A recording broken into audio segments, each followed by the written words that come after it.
este día, me voy con Él. Eso es algo, hermano, que tenemos que preguntarnos. ¿Por qué? Porque los tiempos que estamos viviendo son tiempos difíciles y la iglesia tiene que abrazar la realidad, alabado sea el nombre del Señor, de que tenemos que estar más cerca de Dios. En esta mañana el Señor me recordaba el libro de Ageo mientras oraba, y yo le decía, ¿por qué me traes esto? Y ahora que estoy hablando esto, recuerdo que Ageo le decía al pueblo: ustedes están tan preocupados en sus casas atesoradas, en sus agendas, en todo lo que aquello que ustedes buscan y desean, y mi casa está vacía y desierta. O sea, todo lo que es asunto de Dios se ha puesto a un lado, pero lo de nosotros va primero. Y eso es algo que tenemos que trabajarlo. ¿Por qué? Porque en tiempos como estos, si hay algo que yo tengo que tener seguro, es mi salvación, fuera de todo. Lo más que yo tengo que atesorar es mi salvación, cuidar mi vida espiritual para que cuando llegue ese día, Dios me encuentre preparado, hermanos. Créanme que Dios es amor, pero no es un charming, como decían en Puerto Rico, que lo apretaban. Hemos hablado de tanto amor de Dios. Sí, Dios es amor, pero Dios es fuego consumidor. Dios no quiere que nadie se pierda, pero Dios sabe que hay gente que se va a perder. Y aunque le duela, Dios va a venir. Nosotros pensamos que hemos extendido la cerca un poco más y los linderos más allá, enseñándole al mundo que cualquier cosa, que en la vida irresponsable que tú vivas como quiera Dios es amor, y Dios te entiende, y Dios te comprende, y Dios te acepta, y si suena la trompeta, Dios es muy bueno para llevarte. Créame que ese no es el Dios que dice la Biblia. Yo no sé de a dónde lo están leyendo, dónde lo aprendieron, pero el Dios que dice la Biblia me dice: he puesto sobre ti el bien y el mal. Tú escoges. El Dios que yo le sirvo, dice en Gálatas capítulo 6, verso 4 en adelante: todo lo que el hombre sembrare, eso segará. El hombre, en la Biblia me dice que el que siembra para la carne, segará de la carne, y el que siembra para el espíritu, segará del espíritu. El Dios que yo le sirvo ama, pero también reprende, castiga. Y aunque le duela, porque la intención de Dios nunca fue crear el infierno para el hombre. Pero si el hombre decidió servirle al Dios de este siglo, va a hacerle compañía algún día. ¿No me entienden? Y tristemente, hoy en día yo veo que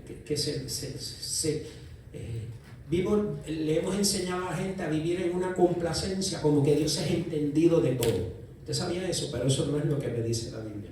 La Biblia dice que Dios te dio un espíritu de poder para tú vencer el pecado, no de debilidad. La Biblia dice que Dios te enseñó el camino bueno y tienes que andar por él. Eso es lo que dice la Biblia.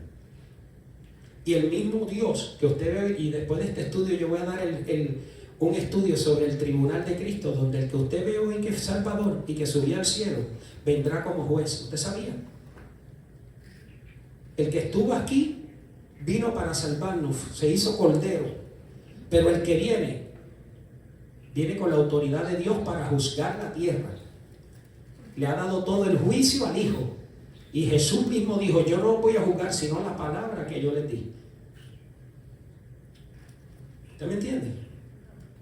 Y el Dios que yo conozco en la Biblia es un Dios que no es para asustarlo ni darle miedo, porque al Señor no se le tiene miedo, al Señor se le tiene temor, respeto, reverencia, se le da el lugar como Él se merece. Eso es lo que la Biblia dice. Pero también la Biblia me dice que Dios es un Dios santo, y el que no esté en santidad nunca va a poder ver a Dios. Y eso es Biblia. Mire 2 de Pedro capítulo 3. Vamos a 2 de Pedro capítulo 3 para que usted vea que lo que hoy estamos viviendo es lo que se vivió en un tiempo pasado. 2 de Pedro capítulo 3 versos 9 y 10. Como te dije, estamos tratando con el tema del arrebatamiento de la iglesia, y nosotros vamos a ver a través de este estudio cómo la Biblia nos comprueba la realidad de ese día en el que el Señor vendrá a buscar su pueblo. Segunda carta de Pedro, capítulo 3, versos 9 y 10. Si alguno lo tiene, lo puede leer. La segunda carta al apóstol Pedro. El Señor no retarda su promesa, según algunos la tienen por tardanza, sino que es paciente para con nosotros, no queriendo que ninguno perezca, sino que todos procedan al arrepentimiento. Pero el día del Señor vendrá como ladrón en la noche, en el cual los cielos pasarán con grandes estruendos y los elementos ardiendo serán deshechos, y la tierra y las obras que en ella hay serán quemadas. Amén. Mire lo que dice el apóstol Pedro, una iglesia perseguida. Algunos en aquel momento, cuando usted mira esta parte, este capítulo y lo lee completo, nos vamos a encontrar con personas que no creían y no aceptaban que Cristo iba a venir. Pensaban y decían, bueno, desde tiempos antiguos nos han dado ese cuento, nos han dicho ese cuento, que Él viene y nunca llega. ¿Cuántos de ustedes han escuchado eso? ¿Cuántos años llevan ustedes predicando lo mismo y yo veo que nunca viene? ¿Y por qué Cristo no viene? Bueno, es que ahí el apóstol Pedro responde. El apóstol Pedro responde y dice, no es que retarda su promesa, es que Él no quiere que ninguno se pierda, sino que todos procedan al arrepentimiento. Acuérdense que usted aquí la sociedad nos divide. La sociedad nos divide. Somos gente buena, somos gente mala, somos gente que hacemos lo correcto, somos gente que hacemos lo incorrecto. Está el que vive conforme a una sociedad, está el delincuente, el criminal, el que atenta contra las leyes establecidas. Y la sociedad nos divide entre el rico, el pobre, el término medio. Pero acuérdense una cosa, para Dios todos somos hijos, porque somos creación de Él. Y por cuanto somos hijos, Él no quiere que ninguno se pierda. Es por eso que hasta el día de hoy vemos que esa aparente tardanza de Dios es porque Dios quiere que todos procedan al arrepentimiento.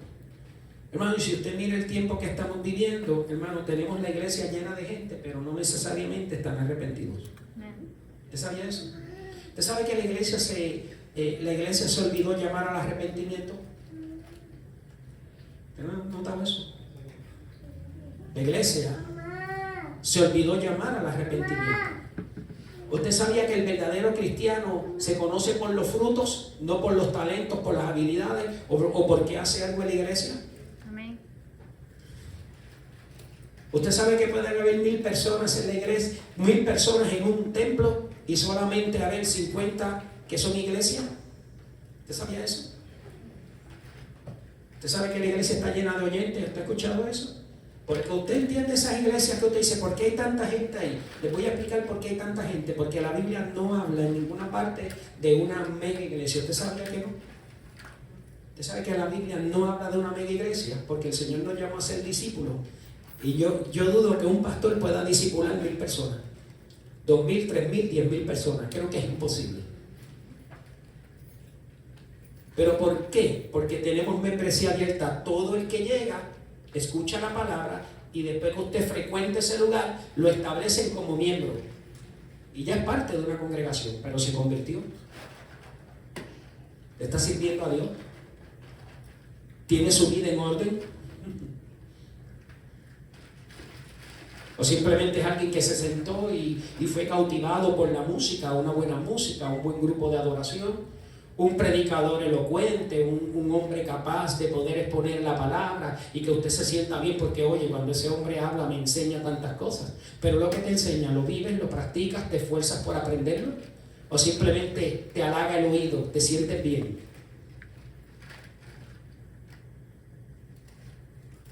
Cuando miramos esto, necesitamos entender que lo que el apóstol Pablo está diciendo aquí es que el Señor tiene misericordia, pero llegará un momento en que esto terminará. Tal es así, hermanos, para los que niegan el rapto, que si usted mira en Juan capítulo 3, en el verso 1,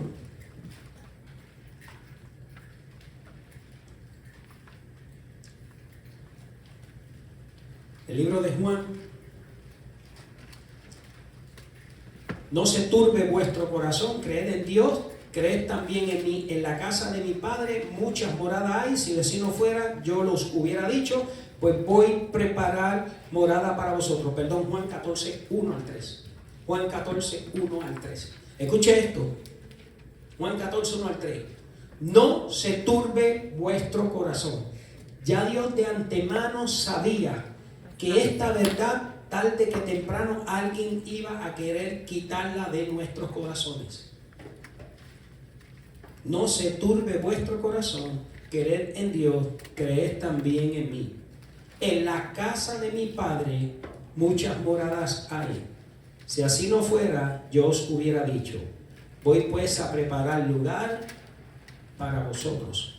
Si me fuere y os preparare el lugar, vendré otra vez y os tomaré a mí mismo, para que donde yo estoy, vosotros también estéis. Quizá usted dice, este texto pues, ¿de qué morada habla? De las moradas de los cielos. Lo que pasa es que en la antigüedad, ¿por qué el pueblo lo entendió de otra manera?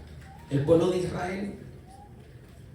Porque en la antigüedad, hermano, cuando había una ceremonia de lo que había un compromiso dentro de una relación para un matrimonio, el esposo, luego de comprometerse, ¿verdad?, con la joven, con la persona, ¿verdad?, con su compañera, él se iba por un año y le preparaba casa a esa mujer. Ella permanecía con sus padres. Y él estaba un año ausente preparando un lugar para luego entonces volver a tomarla, para entonces cumplir, ¿verdad?, consumir el acto del matrimonio y llevársela a ese lugar.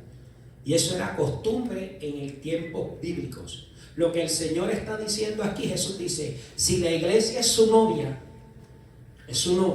y ya está comprometida con Él, Jesús le está diciendo a la iglesia, yo me voy a preparar morada para ustedes. Para cuando yo vuelva, yo vengo a buscarlos. Para que donde yo estoy, ustedes estén conmigo. ¿Quién dijo eso? Jesús. Y yo creo que hasta el día de hoy Jesús no ha faltado a una de sus promesas. Jesús es fiel. Así que si Jesús dijo que vendría por su pueblo, Jesús va a venir por su pueblo. Hermano, el rapto hoy día es cuestionado y lo vamos a ver más adelante.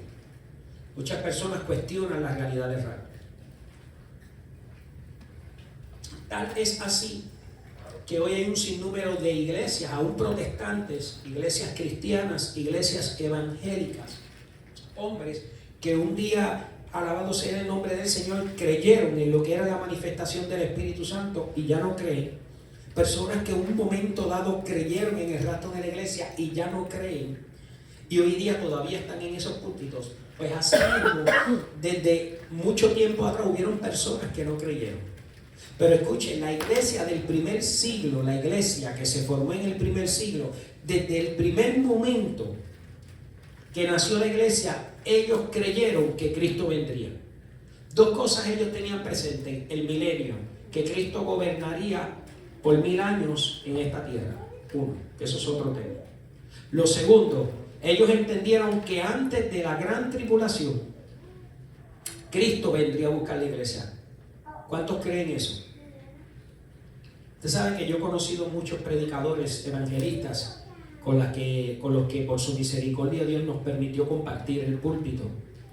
Y me causa tristeza que hoy día pues creyeron una vez que la iglesia se iba antes de la gran tribulación y hoy no creen.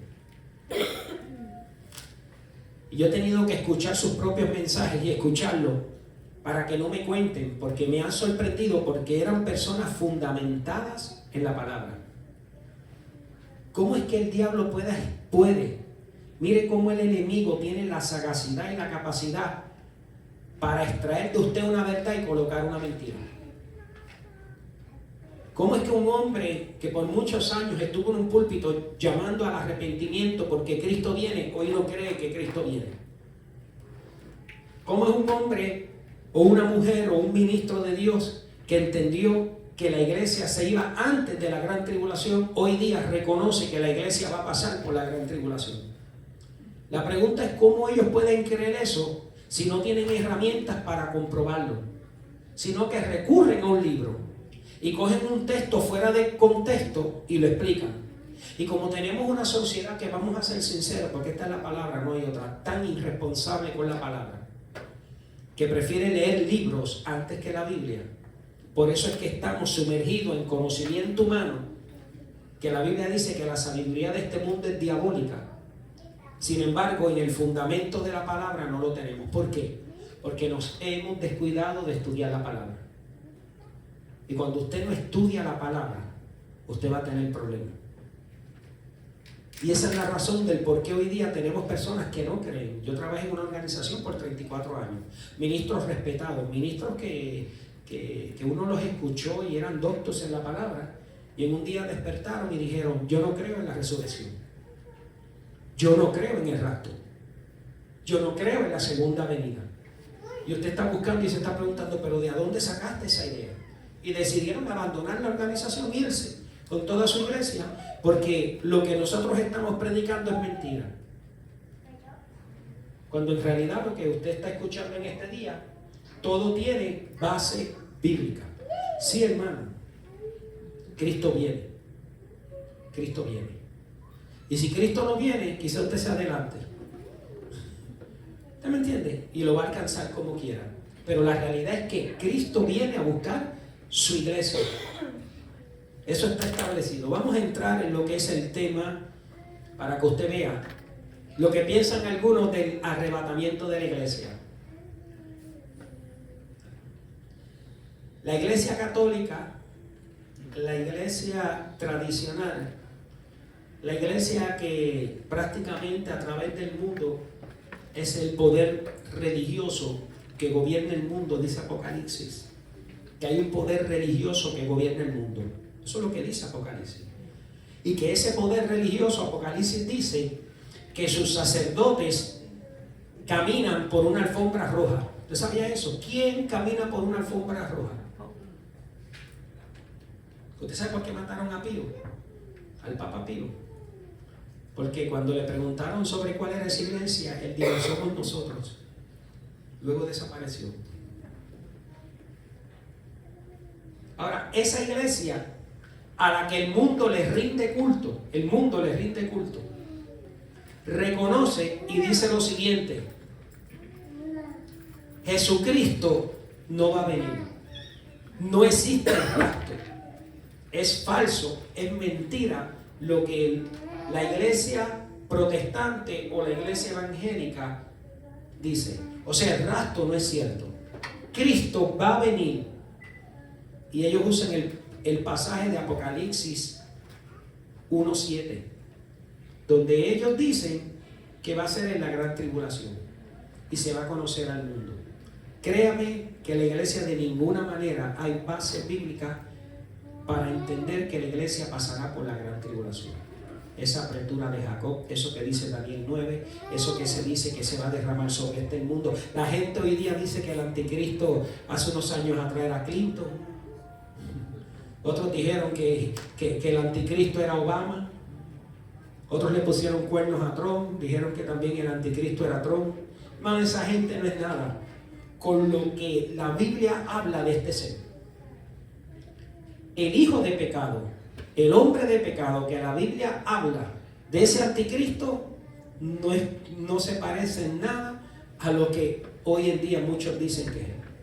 Cuando ese ser pise tierra y comienza a gobernar la tierra, dice que tendrá toda la autoridad de la bestia. Todo el poder de la bestia le será delegado. No habrá hombre sobre la tierra más capaz que él, en lo intelectual y en todas las áreas. Pero cuando ese ser empiece a caminar sobre esta tierra, usted y yo no vamos a estar aquí. Pero hay de los moradores de la tierra cuando este ser se manifieste. Pastor, ¿qué edad tiene hoy día? Hermano, esa es la gran pregunta y es una pregunta válida. Porque él no va a gobernar con 5 años, con 3 años, o no va a gobernar gateando. La pregunta es si ya ese ser nació. Y esa es la gran pregunta de la teología. Si ese ser ya nació. Es tal así que la Biblia dice que tendrá tanto poder que el mundo reconocerá su capacidad y el mundo le entregará toda la autoridad. Dígame usted qué gobernante sobre esta tierra gobierna el mundo hoy día. ¿Acaso no tenemos presidentes en esta nación? ¿Gobernantes en otras naciones? ¿Alcahuetes en otros pueblos?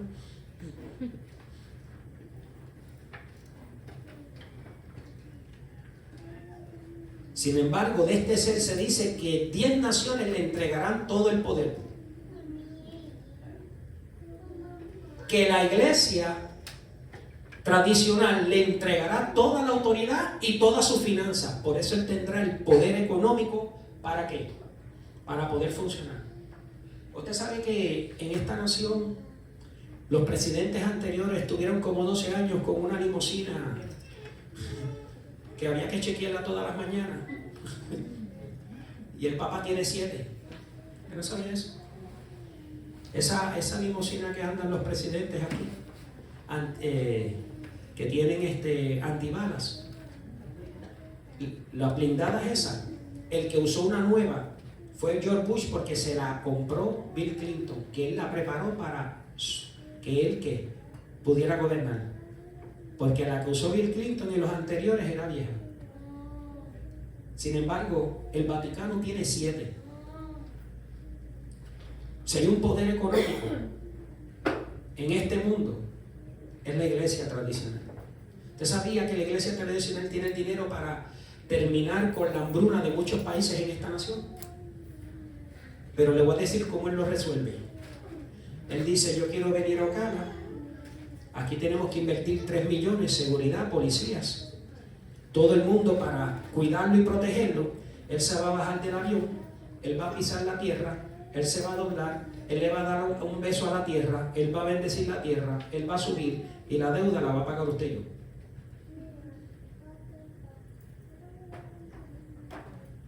Algún día, ese ser que la gente lo vio en The Omen, en Hollywood, y que es entretenido porque le ponen una cruz y se escapa, a ese la cruz no le asusta porque no es vampiro.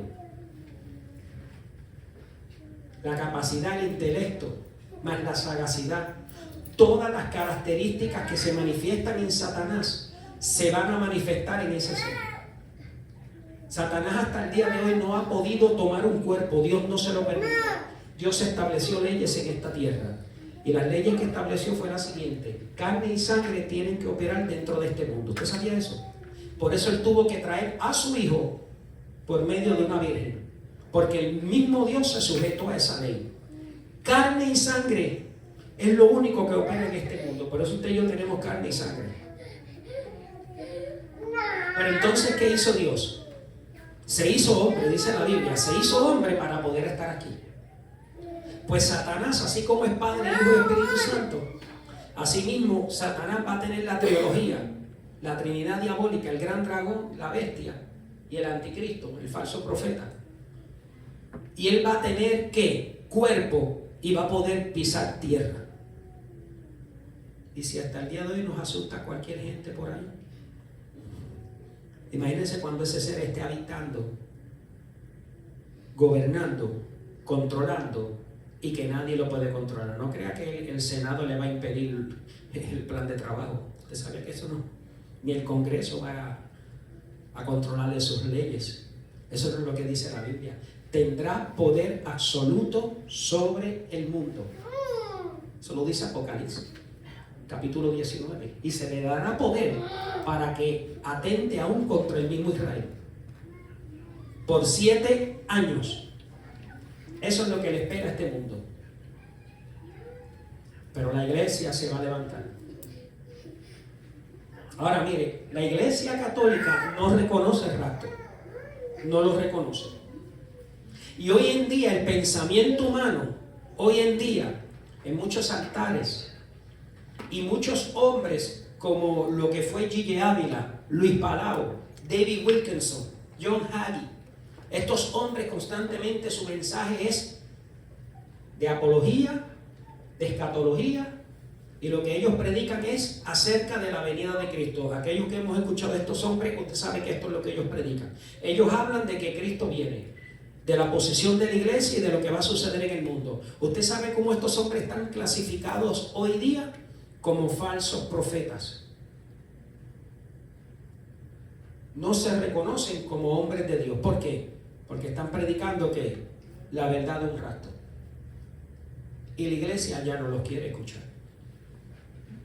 Ahora, el problema de todo esto, hermanos, es que, como les dije hace unas semanas atrás, que mientras leía ese documento me causaba tristeza.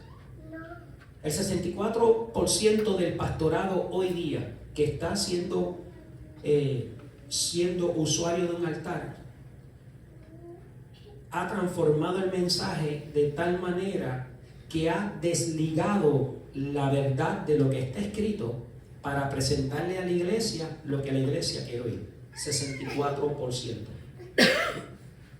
Ya no se predica del pecado, ya no se habla de la santidad, ya no se habla del arrepentimiento, ya no se condena el adulterio, el yugo desigual nadie lo quiere tocar.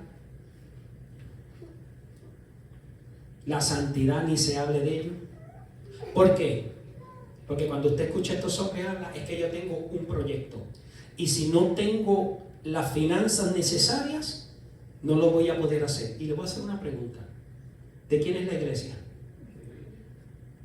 Y si el Señor lo manda a usted a hacer un proyecto, ¿quién tiene que correr con el bill? ¿Verdad que sí? Entonces no es mi proyecto, no es el proyecto de Dios. Entonces es mi proyecto. Es que yo quiero vivir bien, es que yo quiero un buen carro, es que yo no quiero trabajar, es que yo quiero vestir bien y yo quiero que usted me mantenga. ¿No es cierto? Cuando tenemos proyectos personales e involucramos a Dios y decimos que Dios me dijo que hiciera, ¿por qué todos esos beneficios vienen hacia mí? Y eso es lo que está pasando en la iglesia. Entonces no podemos predicar el pecado porque tenemos un problema con el que está en pecado. No podemos predicar fornicación porque hay 2 o 3 que están fornicando en la iglesia. No podemos predicar adulterio porque hay gente adúltera dentro de la iglesia. ¿Está grabando esto? Porque lo debería de poner por todos lados. Wow. No me está entendiendo, es la realidad, es Biblia. Se lo digo porque es Biblia. La pregunta es, ¿estamos sirviendo a Dios o a los hombres? Yo prefiero servir a Dios. Yo prefiero servir a Dios porque al final del día, si la trompeta suena, pues yo quiero irme, ¿okay? Yo no estoy aquí para perder tiempo. Y se vería mal que usted viviera en una iglesia toda una vida siendo religioso y que Cristo viniera y se quedara. Créame, mejor que afuera.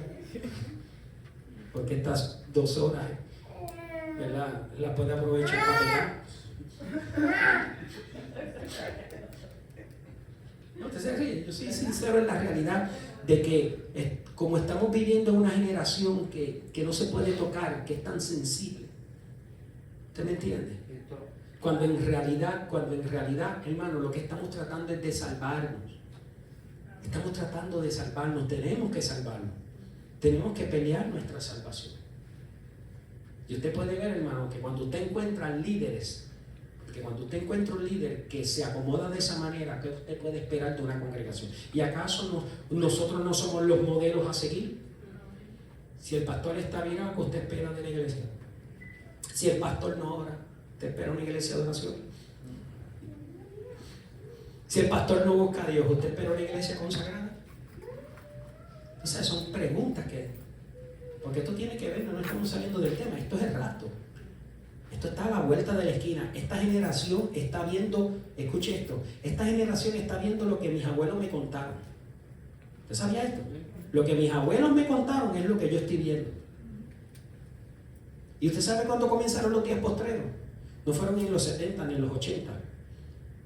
En el 70 lo que sucedió en esta nación fue el clímax de la rebelión de esta nación en contra de Dios. Eso pasó en el año 70, en esta nación. De ahí para adelante se corrompió por completo esta nación. del año 70, con los hippies y toda esa gente que quería alborotarse y los jóvenes que querían hacer lo que les daba la gana. Y todo esto se corrompió. Y como esta nación lo ha hecho fácil en abandonar los principios bíblicos, pues ahora tenemos las manos llenas y cómo corregimos esto. ¿Usted me entiende? La gente dice, pues pastor, que los metan presos. Pero es que no avanzamos nada porque están presos y lo que hace es que hacen más daño a veces presos, porque presos trabajan fuera y cuando salen están peor porque están más cómodos. Porque una prisión no va a cambiar al hombre. Lo que cambia al hombre es que Cristo se le mete en el corazón. Entonces usted puede ver que esto es lo que la sociedad está viviendo en el día de hoy. Entonces por eso es que hoy usted ve que nosotros podemos ver que aún la postura de gente en la iglesia, la enseñanza de la verdad de Dios ya no está. ¿Qué es el rapto? Vamos a definir qué es el rapto. Vamos a ver qué nos dice la Biblia del rapto. De aquí entramos en el desarrollo del tema. Cuando hablamos del rapto o del arrebatamiento de la iglesia, se dice que es el evento en el cual Dios quita de esta tierra a los creyentes para dar paso a su justo juicio. Repito, el arrebatamiento o el rapto de la iglesia es el evento en el cual Dios quita a los creyentes de la tierra para dar paso a su justo juicio que será derramado sobre esta tierra en la gran tribulación. ¿Podemos probar esto? La Biblia lo puede probar. Para dar el paso al justo juicio que viene sobre esta tierra. ¿Usted sabía que la gran tribulación es el juicio de Dios sobre esta tierra? Eso es la gran tribulación. El Dios que hoy decimos que ama y perdona y todo, sí, eso es cierto. Pero Dios es un Dios justo. Mire el problema, mire a dónde lleva Dios. Yo quiero que usted entienda esto. El trono de Dios está fundamentado sobre la misericordia y la justicia de Dios. Estas son dos atributos de Dios que están centrados en el trono de Dios y que mantienen firme el trono de Dios, su misericordia y su juicio, su justicia. ¿Qué sucede? Dios es un Dios ¿de qué? De misericordia, pero no puede implementar misericordia abandonando su justicia. ¿Me está entendiendo? Ni puede aplicar justicia dejando a un lado la misericordia. Así que Dios se ve obligado a trabajar ¿con qué? Con ambos. Así que cuando tú pecas y yo peco, Dios tiene que implementar por su trono de santidad la justicia. Dios implanta la justicia. ¿Qué hace Él con la justicia? Pecaste, eres responsable, eres castigado, eres disciplinado.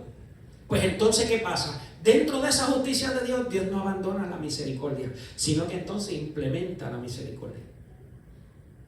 Por eso muchas veces tú y yo negociamos con Dios algo que siempre fracasamos. Cada vez que hacemos algo malo, venimos al altar y no se sabe. Yo siempre he dicho que si es arrepentimiento, remordimiento, Dios sabrá. Porque usted sabe que hay gente que no se arrepiente, que es remordimiento. ¿Usted sabía? Porque el que se arrepiente, la Biblia dice que da un U-turn. Eso es lo que significa el arrepentimiento, un cambio de dirección, y no lo hace más. Pero el de remordimiento tiene una conciencia aplacada que lo culpa y viene y tira un perdón, pero al otro día vuelve a lo mismo. Eso no es arrepentimiento, es remordimiento. Y la Biblia dice que el que peca no ha conocido a Dios. No ha conocido a Dios. Entonces, Dios, dentro de su justicia, Él dice, yo los amo y son pecadores y los voy a rescatar. Tengo la misericordia, pero tengo que implementar el juicio. Vamos a probarlo. Alguien que me busque Daniel 9, 24 al 27 y otro Apocalipsis 4, 1. Daniel 9, 24 al 27.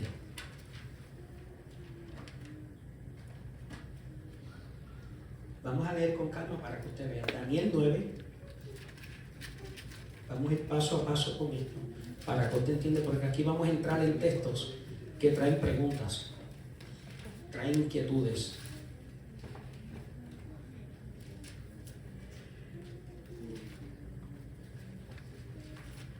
Daniel 9, 24 al 27, Daniel 9, 24, 27. Yes. Yo, mi inglés es de Plaza César.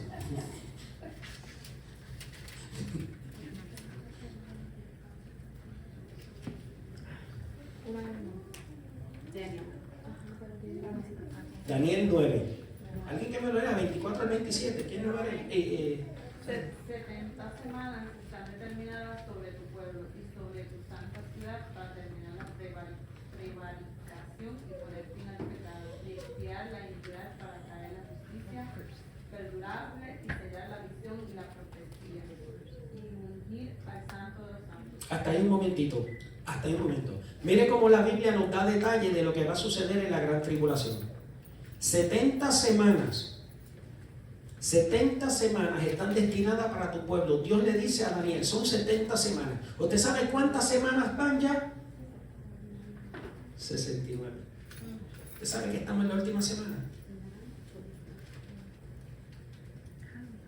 Desde que se levantó el templo de Esdras y Nehemías hasta la muerte de Jesucristo, se cumplieron 69 semanas de año. De ahí en adelante el reloj de Dios se detuvo, porque el reloj de Dios es Israel. Y Dios, para darle paso a la salvación del gentil, de usted y yo, implementó la iglesia, trajo la iglesia al mundo. Así que el reloj de Dios se detiene en la semana 69. Queda solamente una semana para que se cumplan las 70 semanas. Esa semana que falta es una semana de años. Así como tiene 7 días, son 7 años. ¿Cuánto dura la gran tribulación? 7 años. ¿Cuántas semanas faltan? Una. Entonces mire lo que el Señor dice, que en esa semana, mire el propósito de esa semana. Vaya conmigo, mire el propósito. 70 semanas están determinadas, verso 24, sobre tu pueblo y sobre tu santa ciudad, para terminar ¿qué? La prevaricación. Le voy a decir, esa palabra se extiende más en el hebreo. Maldad, hipocresía, engaño, falsedad, pecado, lascivia, orgía. Eso es lo que significa prevaricación.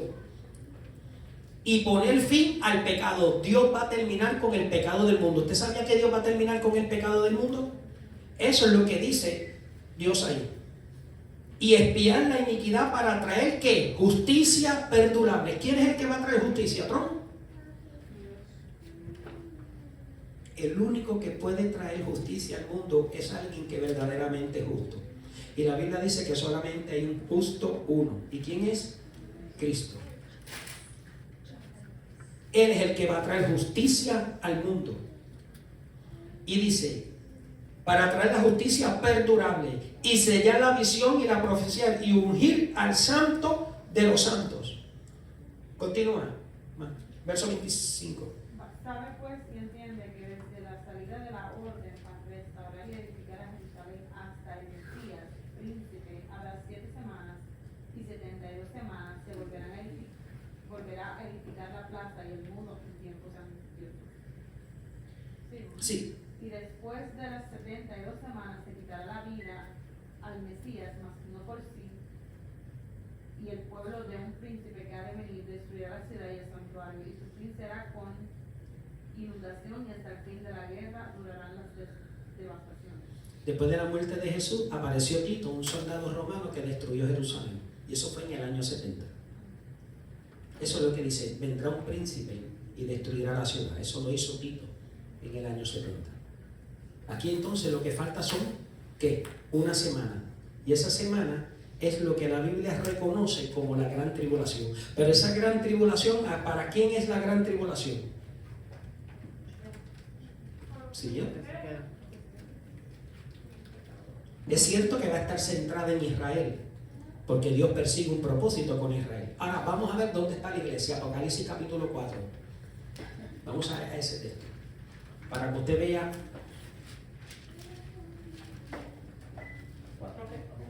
Capítulo 4. Vamos al 4 y después miramos el verso. Vaya conmigo, si no entiende, usted hace la mano, si me la hace bien, si no, se la contesto la semana que viene. Apocalipsis 4.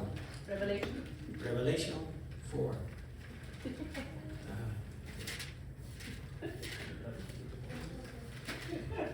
Bájate en inglés. Es 4, ok.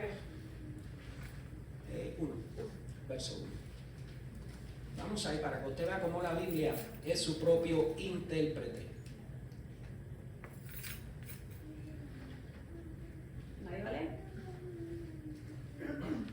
Después de esto miré, y he aquí una puerta abierta en el cielo, y la primera voz que oí, como de trompeta, hablando conmigo, dijo: sube acá, y yo te mostraré las cosas que sucederán después de estas.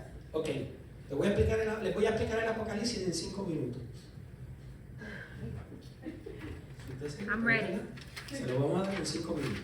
Primeramente, si usted mira los primeros 3 capítulos del Apocalipsis, vamos a encontrar en los primeros 3 capítulos a Juan en la isla de Patmos, que dice que estoy por causa de ¿qué? Del testimonio de Jesús, por causa de que él estaba testificando acerca de Jesús. Pues la isla de Patmos era una isla donde a los presos y los que se oponían a la autoridad romana eran lanzados ahí para que murieran. Así que esa era una isla desierta para que ellos allí su vida terminara. Es ahí, en la isla de Patmos, donde Dios se les revela, Cristo se les revela a Juan y le describe las cosas que han de venir. Ahora fíjese esto, hasta el capítulo 3 usted va a encontrar que ahí se menciona 7 iglesias que están en Europa, en Asia, ¿verdad que sí? Usted las conoce. Aquí hay un debate de estudios de personas que han estudiado en la escuela de pensamiento, y ellos se debaten en los puntos acerca de la iglesia. Yo tengo mi forma de pensar acerca de eso. Si usted puede ver, en cada una de esas iglesias hay un problema, ¿cierto? ¿Verdad que sí? Usted las ha estudiado. Usted no vivo antier, usted conoce lo que sucede allí. Una que está a falta de amor. Has dejado el primer amor, ¿verdad? Están los que mantienen a los nicolaitas, un grupo de sacerdotes. ¿Usted sabe que los nicolaitas quiénes son? El sacerdocio de la iglesia tradicional de este tiempo. ¿Usted sabe quiénes eran los nicolaitas? Ellos quisieron implementar el sacerdocio. La iglesia no se los aprobó y ellos se fueron. Así que usted y yo no salimos de ellos, como ellos dicen. La historia dice que ellos se fueron de nosotros. Eso es lo que dice la historia. Está la Jezabel, que está metida dentro de la iglesia, gobernando la iglesia y controlando la iglesia, y el pastor en una esquina. Ay, ay, ay. Eso es, ¿cierto? La llamada iglesia que ha perdido el amor porque se involucró tanto en actividades y no le sirve al Señor. ¿Usted sabe que hay una iglesia que está llena de actividades y no le sirve al Señor? Amén. Que muchas actividades hacemos, que poca consagración tenemos. Ay, ay, ay, duele, ¿verdad? Nos encanta socializar, pero no buscar la presencia de Dios. Entonces, si usted mira esos primeros 3 capítulos, vaya conmigo, usted va a ver que se mencionan 7 iglesias, ¿verdad? Esas 7 iglesias se manifiestan ahí. Ahora, ¿qué pasa en el capítulo 4? En el capítulo 4 dice, Juan es representante de la iglesia, y en el capítulo 4 dice: después de esto miré, y yo quiero que usted vaya leyendo conmigo. Después de esto miré, y he aquí una puerta abierta en el cielo. ¿Quién es la puerta? Es la Biblia. Dígalo sin miedo, porque usted lo sabe. Cristo. Yo soy la puerta. Yo soy el camino, yo soy la verdad, y yo soy la vida. El que entrare por mí será salvo. Ahora, ¿quién le está dando acceso al cielo a Juan? Cristo. Eso es lo que dice la Biblia. Después de esto miré, y aquí una puerta abierta en el cielo, y la primera voz que oí como trompeta. Escuché una cosa, trompeta. Miren la voz, que lo que dice trompeta. ¿Qué dice Pablo en el verso que leímos al principio para comenzar la clase? Que sonará la trompeta en el rapto. ¿Usted sabe que se va a sonar trompeta? Eso es lo que dice la Biblia. Ahora, ¿quién va a oír la trompeta? Usted sabe que quien va a oír la trompeta es aquel que tenga el Espíritu Santo. El que no la tenga no la va a escuchar. Eso es lo que se dice. No crea que eso va a sonar y usted va a salir loco como en la escuela, que son las 3 y me voy. Qué bueno. No. Esa trompeta la va a escuchar aquel que le sirve al Señor. ¿Escucha esto?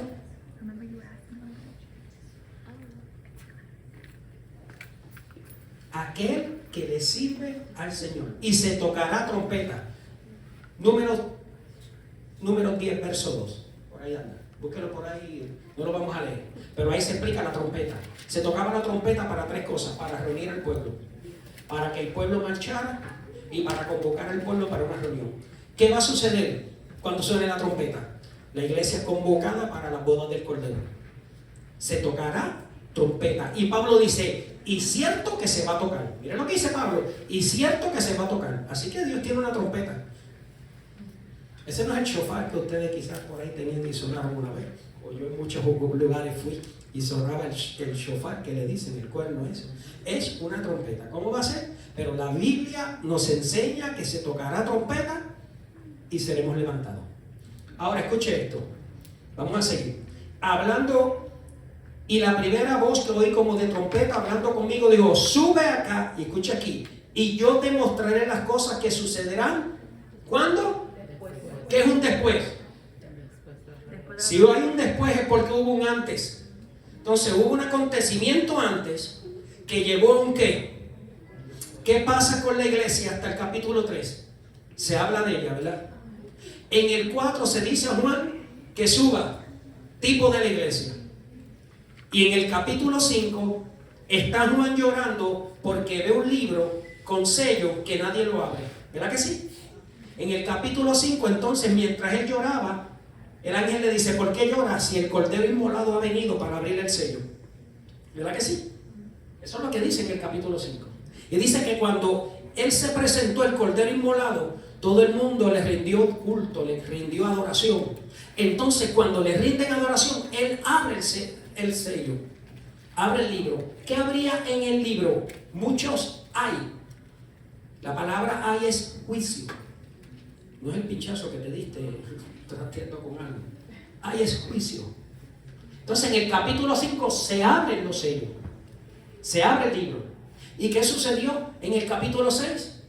Interesantemente, del capítulo 6 al capítulo 19, se ve del capítulo 6 al capítulo 19 se ve ausencia de iglesia. No se menciona la iglesia.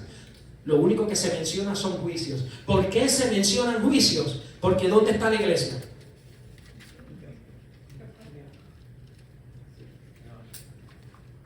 Y del capítulo 20 en adelante vemos las bodas del Cordero y la eternidad con Dios. ¿Ves cómo se lo explica? Me tardé un poquito más de 5, pero ves que no es tan complicado si lo leemos en el orden bíblico. Así que ya, Daniel me dice que viene un juicio sobre el mundo. Daniel 9, 24 al 27. Pero Apocalipsis 4 me dice que antes que venga ese juicio, la iglesia va a ser ¿qué? Levantada. Así que usted tenga presente que la iglesia sí, la iglesia no va a pasar por la gran tribulación. ¿Por qué? Porque eso es lo que dice el índice. Ahora, vamos a leer estos 2 versos y termino. Primera de Tesalonicenses 4, 13 al 18. Y Primera de Corintios 15, 50 al 54. Estos 2 textos y terminamos. Tesalonicenses 13. Primera de Tesalonicenses 4, 13 al 18. Primera de Corintios 15, 50 al 54.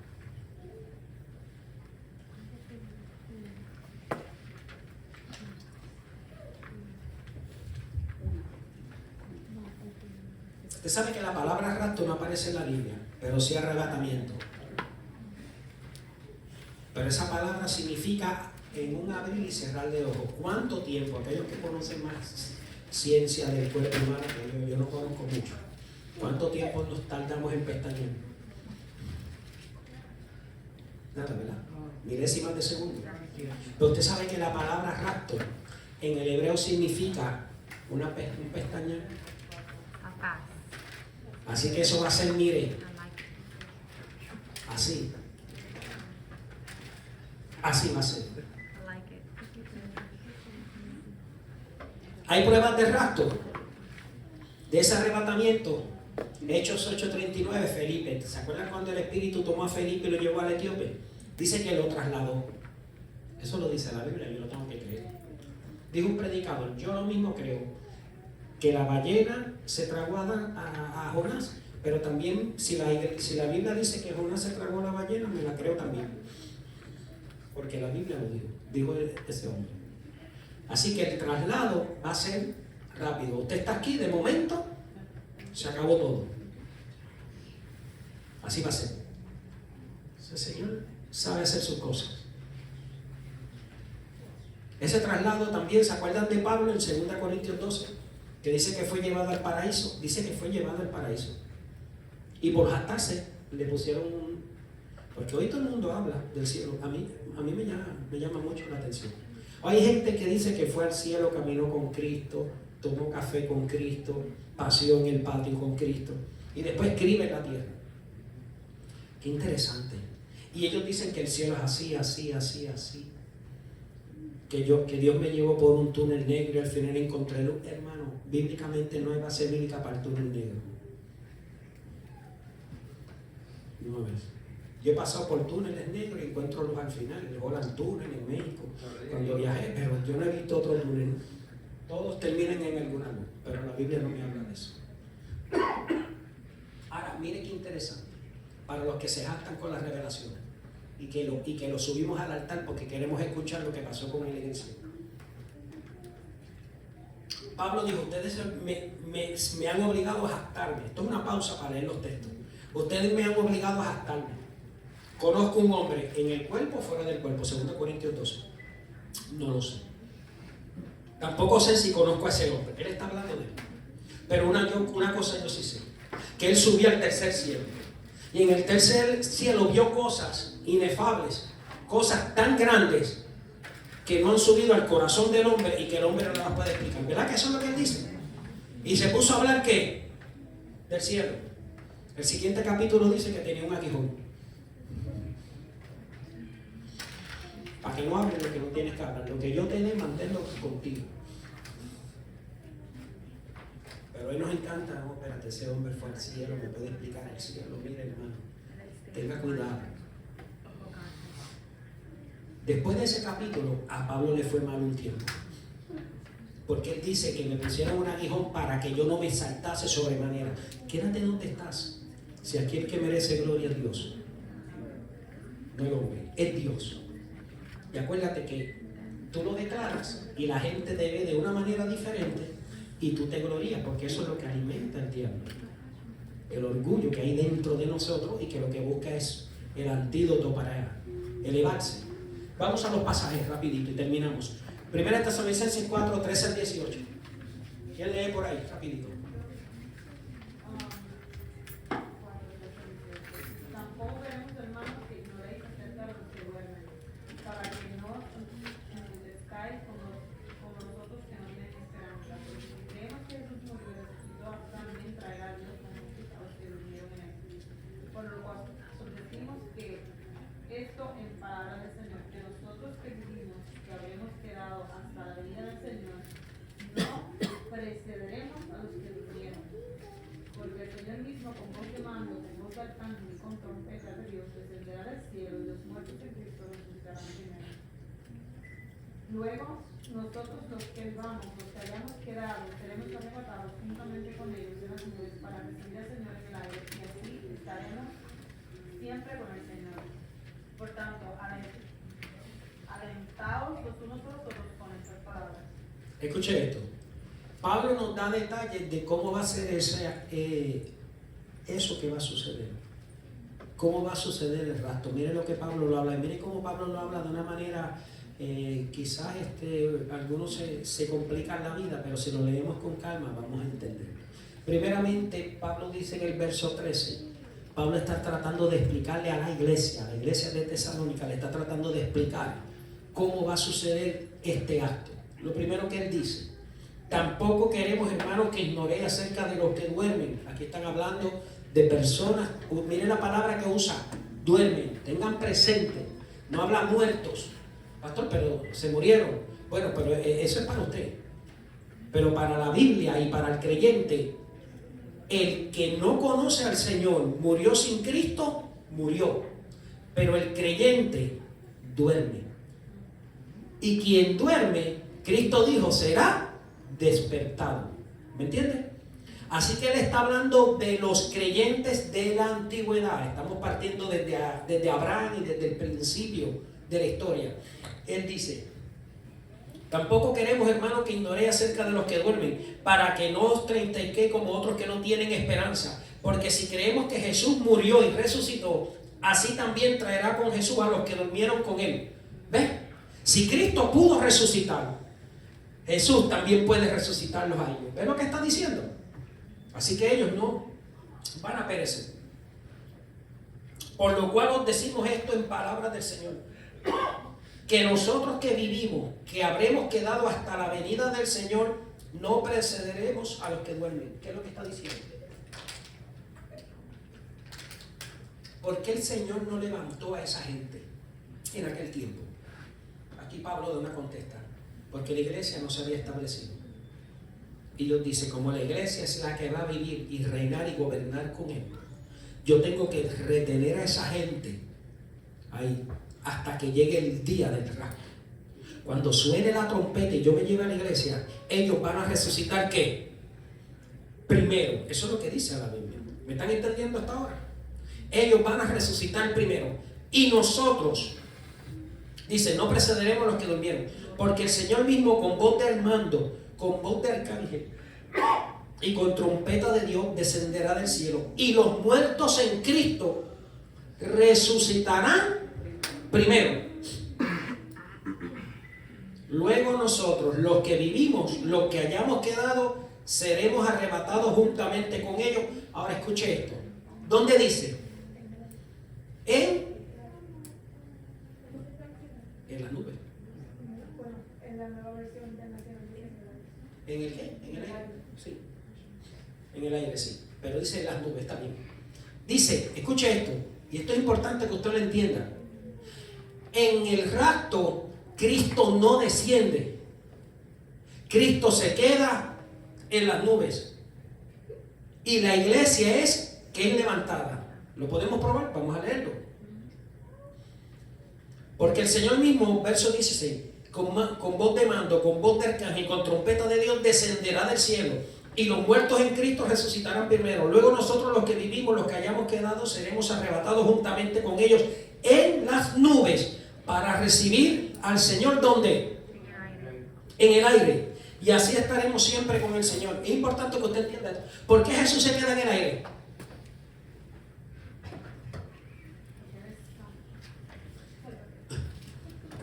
Efesios 6:12. Efesios 6:12. Porque no tenemos lucha contra carne ni sangre, sino contra principados, potestades y huestes espirituales que habitan en las regiones celestes. Todos los aires están contaminados porque es el lugar de Satanás y sus demonios. ¿Usted sabía eso? No es del medio ambiente de Estados Unidos y todo ese diésel y todas esas cosas. La Biblia nos enseña que todo el aire espiritual está contaminado por Satanás y sus demonios, porque ellos no pueden habitar la tierra, solamente ellos se manifiestan cuando alguien le da cabida y toman un cuerpo humano. Si no poseen cuerpo humano, tienen que permanecer en los aires. ¿Qué hace Jesús?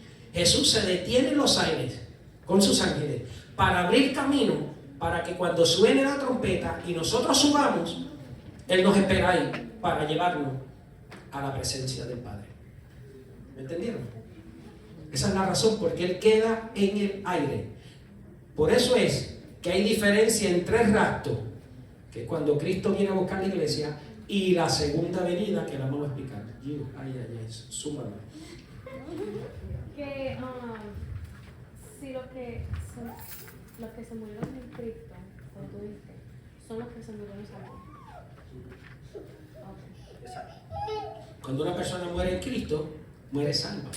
Ahí se Murió en contesta santidad. Pero que ya también está- la duda de Como si la cremación y... El que murió ahora. Ah, sí, exacto. Antes que Dios Sí.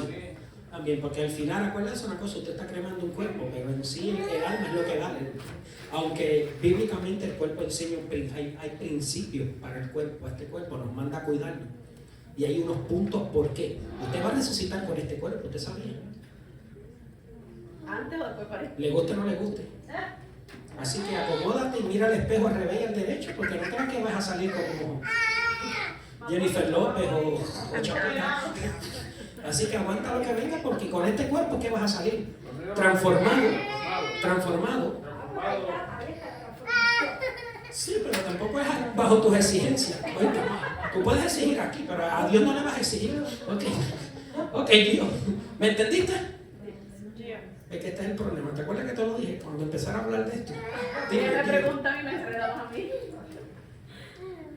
Ay, es que yo estaba preguntando que si tú dijiste que vamos a tener un cuerpo. Ok, So, tú vamos a leído tener Lucas, carne. Lucas 24. Si mi Sí, mente no tu me cuerpo falla. así ¿Qué hizo? como tal. Mira, déjame explicártelo con Cristo. Porque yo pensé que. Mira, no, mira. Es que la Biblia te lo explicó. Lo que pasa es que no lo has leído. Ya. Bien, escucha. Cuando Cristo resucitó, estuvo con sus discípulos. ¿Y cómo ellos supieron que era Cristo si viene en otro cuerpo? Porque era su cuerpo. Y Cristo no hizo pescado en la orilla cuando ellos llegaron, ya Cristo estaba cocinando. Y no dice la Biblia que comió pescado. Pero no te vas a acordar de las personas, ¿verdad? Eso es debatido hasta donde Dios quiere. No te quiero, porque eso es otro tema que está en cuestión por muchas cosas, porque dice que no habrá lágrimas, no habrá llanto y no habrá más recuerdo. Y yo creo que una madre que no vea a su hijo allí, Va a sufrir. así que hasta dónde tendremos limitación en nuestro conocimiento, eso es algo que otra cosa, porque ni el nombre vamos a tener. Dice que se le entregará una piedra a cada uno y esa piedra tiene un nombre. Y no. Allí no pienses que te vas a encontrar con tu familia y vas a fiestar. Hay cosas allá en el cielo que están escondidas, hay cosas que que pertenecen a Dios. Cuando aquellos hombres le dijeron, se murió mi hermano y ahora yo cogí la esposa y se murió este y la mujer sigue viva y lo agarró el otro y por ahí los 4 hermanos estaban con la misma mujer. El Señor le dijo, ustedes ignoran las escrituras, ustedes serán como ángeles. Allá se les rendirá culto a Dios. Así que es importante que entendamos cosas. Cristo dice que su cuerpo traspasó la pared en aquel momento, porque es un cuerpo glorificado. O sea, este cuerpo de hoy, ustedes me están llevando adelantado. Este cuerpo que usted ve hoy está limitado. Cuando este cuerpo sea glorificado, Pablo dice que este cuerpo de la humillación será transformado. Y cuando Pablo dice este cuerpo de la humillación, él está usando una palabra que en el original significa débil, flaco, enfermizo, que no es fuerte, que no se sostiene por sí mismo. Este cuerpo va a ser transformado, que usted y yo no vamos a experimentar ninguna de las debilidades que se manifiestan en este cuerpo: cansancio, fatiga, enfermedad, dolor, nada de eso, porque el cuerpo va a ser glorificado hasta la misma imagen de Él. ¿Entendieron? Y más adelante se lo voy a explicar con texto. Una última pregunta. Se habla de los que murieron en Cristo resucitarán. Entonces, los que no murieron en Cristo, ¿esos se quedan ahí hasta que pasen los 3 años y serán tirados al agua igual? ¿O van a volver a sentir, Eso se quedan? Eso está en el estudio del próximo, de este. ¿Se toca esperar? Ok, sí tienes que esperar. No te puedo llevar porque me vuelves loco. Déjame explicarte rapidito. Hay un juicio. ¿Usted sabía que usted va para un juicio? Y usted no va a poder negociar el ticket porque tiene unos amigos que son policías. ¿Usted no sabía eso? Usted ve que usted va a tener un juicio y en ese juicio usted le va a dar cuenta a Dios y no puede culpar a nadie. Es el juicio del tribunal de Cristo, donde vamos a ser juzgados por lo que hicimos, que Dios nos mandó a hacer, y por lo que ignoramos que no hicimos, que también Dios nos va a preguntar por qué no lo hicimos. ¿Cuántas cosas usted hizo que las hizo para rendirle culto a Dios, y cuántas hizo para que los ojos lo vieran y ustedes le aplaudieran y le dieran una placa. ¿Usted sabía que usted va a estar en ese juicio? Y no va a tener nadie que lo salve. Usted con Dios. No es juicio para condenación, es para salvación. Usted es salvo. Lo único que en ese juicio va a recibir galardones. Eso es para galardones. El último texto que lo dejé por ahí y nos vamos. 1 Corintios 15, 50, 54. Y cerramos. ¿Quién lo tiene? Pero esto digo, hermano, que la carne y la sangre no pueden heredar el reino de Dios, ni la corrupción hereda la incorrupción. He aquí os digo un misterio. No todos dormiremos, pero todos seremos transformados. En un momento, en un abrir y cerrar de ojos, a la final trompeta, porque se tocará la trompeta y los muertos serán resucitados incorruptibles y nosotros seremos transformados. Fíjese que la Biblia dice porque se tocará trompeta. Pablo está firme en que se va a tocar trompeta. Y después dice que nosotros, los muertos, serán resucitados porque ya están siendo transformados. Pero nosotros que estamos en este cuerpo natural, en la manera en que nos vayamos levantando, Dios nos va a transformar. ¿Por qué? Porque Dios tiene que adecuarnos para el mundo en el que vamos a vivir. ¿Usted sabía eso? En la nueva versión internacional dice, pues nuestros cuerpos mortales tienen que ser transformados en cuerpos que nunca morirán. Nuestros cuerpos mortales tienen que ser transformados en cuerpos inmortales. Inmortales. Y usted va a ver que la semana que viene pues voy a tocar ese punto y le voy a dar texto donde usted va a ver lo que la Biblia dice de ese cuerpo glorificado. No vamos a hacer como un fantasma que anda por ahí en los aires o en el limbo, no. La Biblia nos enseña que este cuerpo Dios lo va a transformar y va a ser transformado a la misma imagen semejante a Él para que podamos estar con Él. No podemos estar delante de Él si Dios no nos transforma y nos glorifica como es Él. Amén. Te voy a explicar por qué los apóstoles no reconocieron a Jesús rápido que con ellos. Estás hablando de los de camino de Maús. Después que Los dos. Exacto. Hasta el momento, la Biblia dice que Él cegó su entendimiento. Para que no, acuérdense que ellos estaban cegados por los acontecimientos. Ellos esperaban, mira lo que le dice. Un hombre nos habló de que esto iba a suceder, que Él iba a gobernar, que Él iba... Y sin embargo murió. Y en medio de esa forma, ¿qué pasa? Ellos no están mirándolo como cuando te acuerdas del artelano,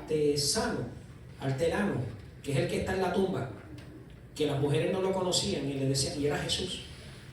¿Se acuerdan? Pues eso mismo pasa con ellos. Pero acuérdate que cuando Jesús se dice, no ardía en nuestro corazón, como que había algo en Él y era Él. ¿Entiendes? Por ese momento, pero eso no quiere decir que porque en el cuerpo glorificado no lo conocieron, no. Ellos estaban cegados en ese momento por los acontecimientos. Pero si tú miras todos los hechos, desde que Jesús se apareció, ellos rápidamente reconocieron a Jesús. Pedro se tiró de rodillas, se tiró al mar de rodillas, y se tiró de la barca y se arrodilló. Y tú puedes ver que constantemente, ¿por qué? Porque mira lo que le dijo el Señor: un espíritu no tiene carne, tóquenme. No le dijo eso, cuerpo glorificado. Un espíritu no tiene carne ni hueso, tóquenme. Yo tengo carne y tengo hueso. Ellos conocieron. Bueno, hasta el grado que estuvo 40 días más y sobre 500 personas lo vieron. Si su cuerpo hubiera sido diferente, hubieran conocido a Cristo. Más de 500 testigos vieron la realidad de que Cristo había resucitado. Por eso hasta el día de hoy se cuestiona la decisión de Roma, de que no se mató al soldado que dice que el cuerpo se lo robaron. Porque la disciplina de un soldado romano era, si a ti se te da a guardar un cuerpo o un preso y el preso escapa, tú tienes que morir. Pero el preso dijo, bueno, un ángel descendió, la tumba se abrió. Entonces ellos dijeron, bueno, pues entonces vamos a decir que se lo robaron sus discípulos, pero no lo mataron. Así que ese soldado, la historia dice que se convirtió. Eso es lo que dice la historia romana. Cuando lo estudian, usted va más adelante con Josefo, el historiador que estuvo en tiempos de Pablo, y él reconoce que este hombre se convirtió. Se convirtió, llegó a conocer a Cristo e inclusive fue un líder dentro de una iglesia. en aquel tiempo, porque él pudo ver que Cristo había resucitado. La pastora con usted. Sí, que